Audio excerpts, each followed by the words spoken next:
आम आदमी पार्टी के सभी विधायकों की तरफ से, दिल्ली की 2 करोड़ जनता की तरफ से कि दिल्ली का एक ही मुख्यमंत्री है और उस मुख्यमंत्री का नाम अरविंद केजरीवाल है।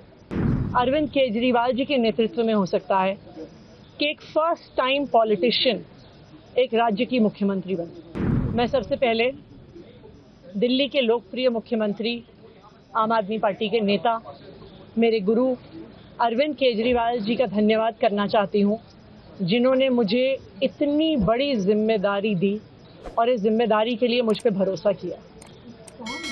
ये सिर्फ आम आदमी पार्टी में हो सकता है, अरविंद केजरीवाल जी के नेतृत्व में हो सकता है कि एक फर्स्ट टाइम पॉलिटिशियन एक राज्य की मुख्यमंत्री बने। मैं एक सामान्य परिवार से आती हूँ। शायद किसी और पार्टी में होती तो चुनाव की टिकट भी नहीं मिलती, लेकिन अरविंद केजरीवाल जी ने मुझ पर भरोसा किया, मुझे विधायक बनाया, मुझे मंत्री बनाया और आज मुख्यमंत्री बनने की जिम्मेदारी दी है। मैं खुश हूँ कि अरविंद केजरीवाल जी ने मुझ पर इतना भरोसा किया है। लेकिन जितना सुख आज मेरे मन में है, आज उससे बहुत ज़्यादा दुख भी मेरे मन में है। दुख इसलिए कि दिल्ली के लोकप्रिय मुख्यमंत्री, मेरे बड़े भाई अरविंद केजरीवाल जी आज इस्तीफा दे रहे हैं। मैं आज ये ज़रूर कहना चाहती हूँ आम आदमी पार्टी के सभी विधायकों की तरफ से, दिल्ली की 2 करोड़ जनता की तरफ से कि दिल्ली का एक ही मुख्यमंत्री है और उस मुख्यमंत्री का नाम अरविंद केजरीवाल है।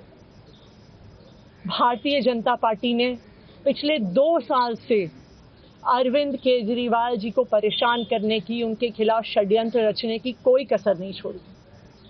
एक ऐसा आदमी जो अपनी IRS कमिश्नर की नौकरी ठुकरा सकता था, एक ऐसा आदमी जो एक नई पॉलिटिकल पार्टी से पहली बार चुनाव लड़के मुख्यमंत्री पद से इस्तीफा दे सकता था, ऐसे आदमी पर, ऐसे ईमानदार आदमी पर भारतीय जनता पार्टी ने भ्रष्टाचार के आरोप लगाए, झूठे केस किए, फर्जी केस किए, अपनी एजेंसीज ED को, CBI को उनके पीछे छोड़ दिया, उनको झूठे मुकदमे में 6 महीने तक जेल में रखा। आखिरकार सुप्रीम कोर्ट ने उन्हें जमानत दी और सुप्रीम कोर्ट ने सिर्फ उनको जमानत नहीं दी, सुप्रीम कोर्ट ने केंद्र सरकार के मुंह पे तमाचा मारा, उनकी एजेंसीज के मुंह पे तमाचा मारा।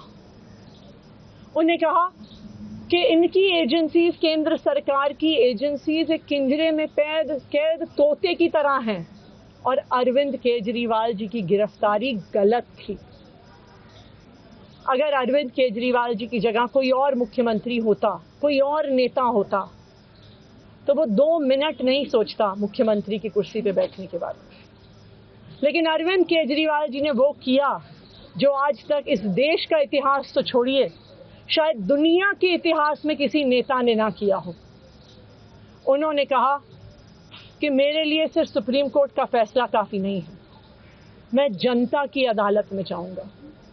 जब दिल्ली की जनता मुझे कहेगी कि हम तुम्हें मुख्यमंत्री के रूप में देखना चाहते हैं, जब दिल्ली की जनता कहेगी कि तुम ईमानदार हो, तब मैं मुख्यमंत्री की कुर्सी पर बैठूंगा।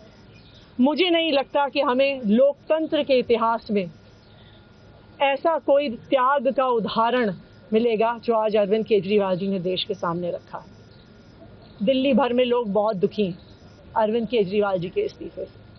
कल शाम मुझे एक बुजुर्ग महिला मिली।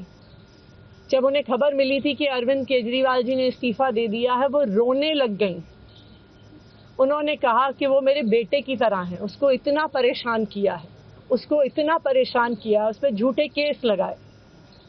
और उन बुजुर्ग महिला ने कहा कि मैं घर घर जाऊंगी, मैं घर घर जाके लोगों को कहूंगी कि मुझे अपने बेटे को ही मुख्यमंत्री बनाना है। तो आज सभी दिल्ली वाले ये प्रण ले रहे हैं, सभी दिल्ली वाले इतने गुस्सा हैं, भारतीय जनता पार्टी के षड्यंत्र से नाराज हैं और अपने बेटे, अपने भाई अरविंद केजरीवाल जी को फिर से दिल्ली का मुख्यमंत्री देखना चाहते हैं। क्यों देखना चाहते हैं दिल्ली वाले अरविंद केजरीवाल जी को फिर से मुख्यमंत्री?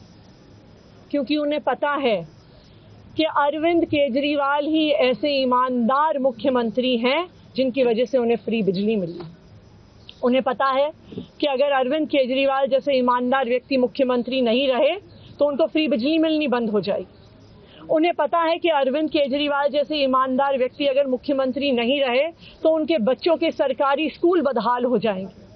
उनको पता है कि अरविंद केजरीवाल जैसे ईमानदार व्यक्ति अगर मुख्यमंत्री नहीं रहे तो जो अस्पतालों में, सरकारी अस्पतालों में अच्छा इलाज मिलता है, मुफ्त दवाइयां मिलती हैं, वो बंद हो जाएंगी।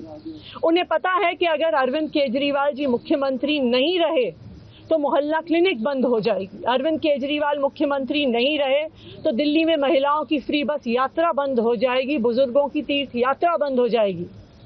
क्योंकि उन्होंने देखा है कि भारतीय जनता पार्टी की 22 राज्यों में सरकार है, किसी एक राज्य में भी वो फ्री बिजली, अच्छे स्कूल, अच्छे अस्पताल, मोहल्ला क्लिनिक, फ्री बस यात्रा नहीं दे पाते हैं। और एक ईमानदार अरविंद केजरीवाल है जो दिल्ली के लोगों को इतना कुछ देता है।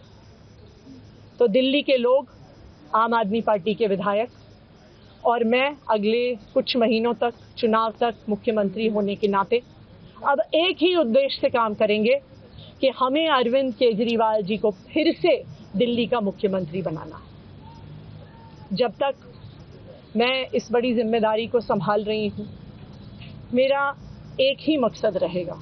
मुझे पता है कि भारतीय जनता पार्टी अपने एलजी साहब के थ्रू दिल्ली वालों के खिलाफ षड्यंत्र रचेगी। मुझे पता है कि वो दिल्ली वालों की फ्री बिजली रोकने की कोशिश करेंगे। मुझे पता है वो दिल्ली वालों के अस्पताल में फ्री दवाइयां रोकने की कोशिश करेंगे। मुझे पता है वो मोहल्ला क्लिनिक बंद करने की कोशिश करेंगे। मुझे पता है वो सरकारी स्कूलों को खराब करने की कोशिश करेंगे। तो अगले कुछ महीने तक, जब तक ये जिम्मेदारी मेरे पास है, मैं दिल्ली के लोगों की रक्षा करने की कोशिश करूंगी और अरविंद केजरीवाल जी के मार्गदर्शन में दिल्ली की सरकार चलाऊंगी। मेरा अपने सभी कार्यकर्ताओं से, सभी विधायक साथियों से, दिल्ली के लोगों से बस एक ही अनुरोध है, आप में से कोई मुझे बधाई मत दीजिएगा, आप में से कोई मुझे माला मत पहनाइएगा, क्योंकि मेरे लिए और मुझे लगता है सभी दिल्ली वालों के लिए ये एक बहुत दुख की घड़ी है कि दिल्ली के चहेते मुख्यमंत्री को आज इस्तीफा दिया है। मैं एक बार फिर अरविंद केजरीवाल जी का धन्यवाद करती हूँ जो उन्होंने मुझ पर भरोसा दिलाया, मुझ पर भरोसा दिखाया है। और मैं दिल्ली के लोगों की तरफ से फिर से एक बार ये कहूँगी कि वो जल्द ही आने वाले चुनाव के बाद अरविंद केजरीवाल जी को अपना मुख्यमंत्री देखना चाह रहे हैं।